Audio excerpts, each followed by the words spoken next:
La ética a Nicómaco. La ética a Nicómaco es una obra por Aristóteles, un científico, filósofo y lógico griego, discípulo de Platón, escrita en el siglo IV a.C. Se cree que la escribió para su hijo Nicómaco, pero es improbable ya que éste era aún muy joven. La obra consiste en 10 libros donde describe mayormente las actividades y lo que enseñaba en el liceo, donde se abarcaban temas desde el fin de las actividades humanas hasta el cómo y qué es la felicidad.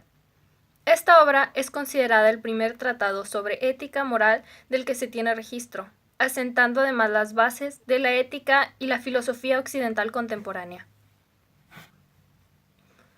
Aristóteles toma como base lo aprendido de su maestro Platón acerca de la moral del ser humano, pero a diferencia de su maestro, Aristóteles considera que las virtudes de la persona no dependen del conocimiento.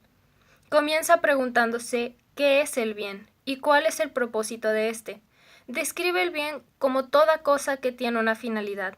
Cada objeto tiene una razón de existir o una finalidad. Aquí también incluye las artes. Un claro ejemplo serían las ciencias, las cuales tienen un fin. Todas las ciencias tienen algo que hacer. Pero hay además otra cosa llamada el fin absoluto, el cual es el verdadero fin de las cosas. El fin absoluto será aquel que cumpla con el propósito para el que fue ideado. La medicina, por ejemplo, tiene un fin, el cual es crear medicinas, desarrollar antivirales, prevenir enfermedades, pero ese es solo el fin, pues la verdadera finalidad de la medicina es el de curar enfermedades. Esto sería el fin absoluto. Existen bienes que no tienen una razón de existir o un propósito lógico como la amistad, donde lo que se busca es la felicidad. La persona no recibe ningún objeto ni tampoco tiene un fin, solo existe porque la persona quiere que exista. Todos los fines llevan a un bien y el bien busca la felicidad, pero ¿cómo se definen los bienes? Los bienes finales del alma y del cuerpo. El alma, según Aristóteles, es un espíritu, algo que llena un cuerpo representado por una vasija. Los bienes del alma son los más primarios y los más propiamente bienes. Cuando se vive bien y se obra bien, se lleva a cabo una buena vida y una buena conducta. Estos son los requisitos para la felicidad, pues es lo mejor para cada individuo. Los bienes del cuerpo son aquellos que solo llenan la vasija. Son secundarios y solo dan un placer momentáneo. Provocan felicidad efímera y no son necesarios para llevar una vida feliz, puesto que no llevan a ningún fin. Entre estos fines están cosas como la avaricia, la soberbia, la ira o incluso la pereza y la lujuria. Según Aristóteles, todo lo que no llena el alma es un exceso, porque a pesar de que cuando los tengamos sentimos felicidad, después de un tiempo volvemos a sentir un vacío y debemos llenarlo otra vez. Todos los bienes buscan la felicidad del individuo, pero ¿qué es la felicidad? La felicidad es todo aquello que le da placer al alma. Cabe destacar que Aristóteles cree que no hay un solo tipo de felicidad y que cada persona va a diferir de lo que es la felicidad, pues todos lo percibimos de manera distinta. A su vez, la felicidad es un don, pues es lo que toda persona busca, de que forma parte de la divinidad de la persona, pues el ser humano es perfecto. Este sentimiento no es una pasión o un placer, estando unido siempre a la razón. Debemos apreciar la felicidad, mas no alabarla. Si la adoramos, este sentimiento lentamente se convierte en envidia de quienes realmente son felices, arruinando nuestros sentimientos. Ahora bien, ¿qué son las pasiones? ¿Qué son los placeres o las pasiones? Las pasiones son el deseo, el temor, la audacia, odio, alegría o algún sentimiento amoroso. En general, son todas las afecciones que generan el placer a la pena. Las pasiones son parte de nosotros, guiando nuestro juicio para bien o para mal.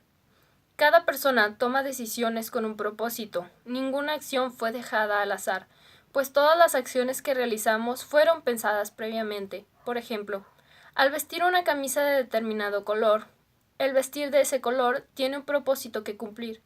Quizá el combinar con el conjunto o solo porque es vistoso, pero siempre tendrá un porqué. De esta manera tenemos que preguntarnos, ¿qué es la virtud?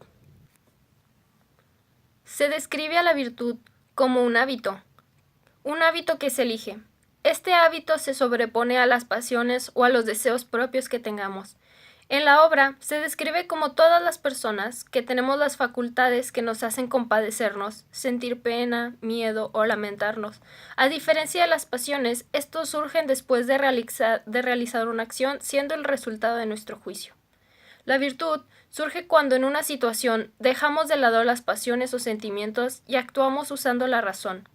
Si se usa la razón continuamente, ésta se volverá un hábito, convirtiéndose de esta manera en una virtud. Las virtudes, a su vez, producen felicidad verdadera. Esta se refiere a la felicidad que se siente en el alma y que no desaparece o depende de un objeto para surgir. Aristóteles da un claro ejemplo sobre quiénes son virtuosos. Aristóteles, de manera indirecta, menciona a los sofistas, hombres altamente educados en las ciencias de política y la filosofía, que se jactaban de enseñar del buen gobierno. Estos cobraban por enseñar, además de vestir de manera extravagante, con adornos o actuando de manera deshonrosa, refiriéndose a buscar la aprobación de las personas para que éstos los admiraran. Remarca, pues, Aristóteles que no podemos considerarnos virtuosos a nosotros mismos. Dicho anteriormente, cada persona planea sus acciones, o sea, los pros y los contras. Por lo tanto, no podemos considerarnos virtuosos y si lo hacemos, estaremos buscando el placer propio, mas no la felicidad. ¿Qué es la felicidad verdadera? La felicidad surge de algo que nos causa placer, pero no hay que confundir entre ambas, pues son dos lados opuestos. Usualmente, cuando se desea un objeto, creemos que lo necesitamos, y una vez que lo tenemos, nos causa una felicidad momentánea, pero ésta desaparece cuando tenemos un nuevo deseo de otro objeto material. El objeto sirvió su objetivo, que es el de provocar placer.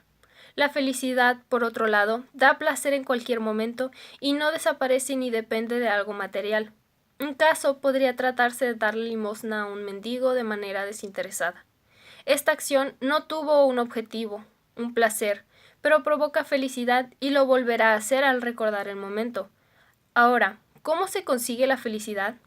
La felicidad se consigue a partir de la propia vida, pero Aristóteles hace la distinción entre tres tipos: la voluptuosa, la política o la contemplativa.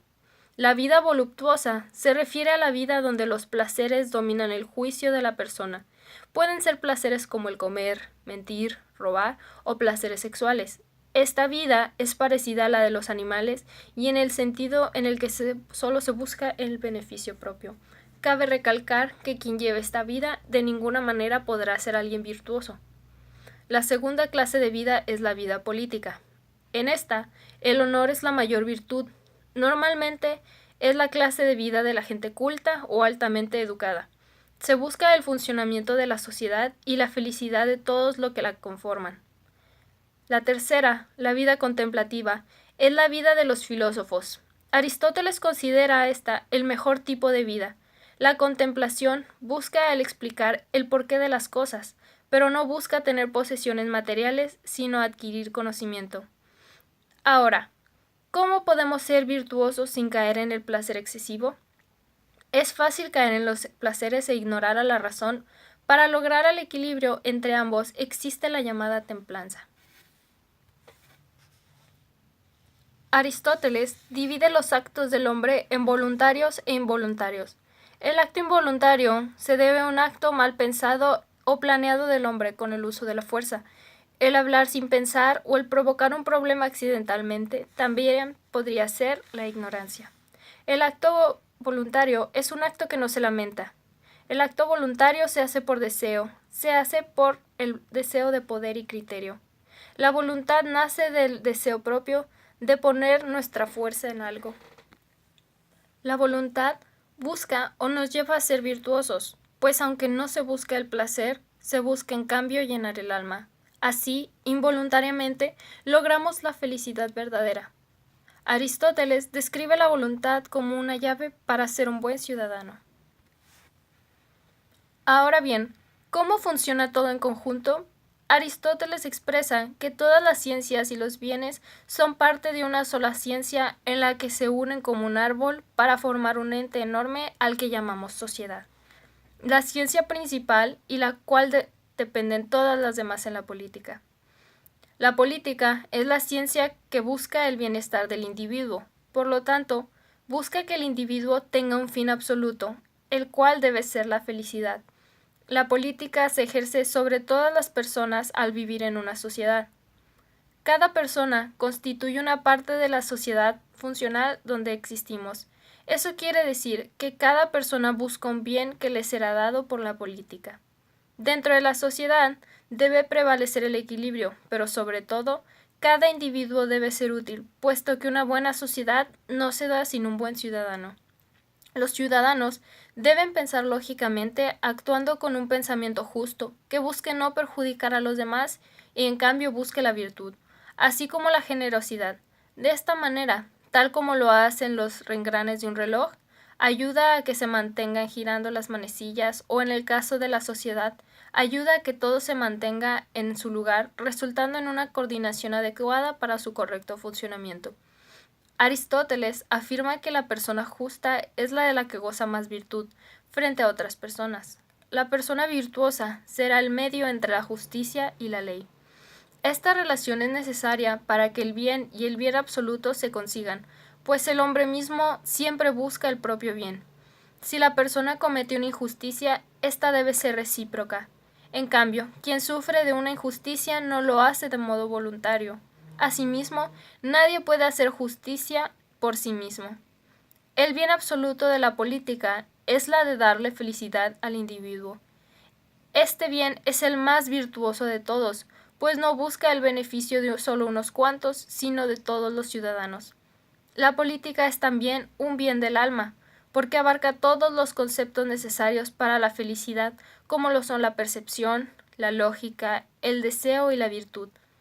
Para finalizar, se habla sobre el alma, la importancia que tiene el saber correctamente qué es la felicidad para obrar éticamente o el qué saber correctamente. La felicidad sin que los placeres intervengan o se desvíen por el bien que buscan.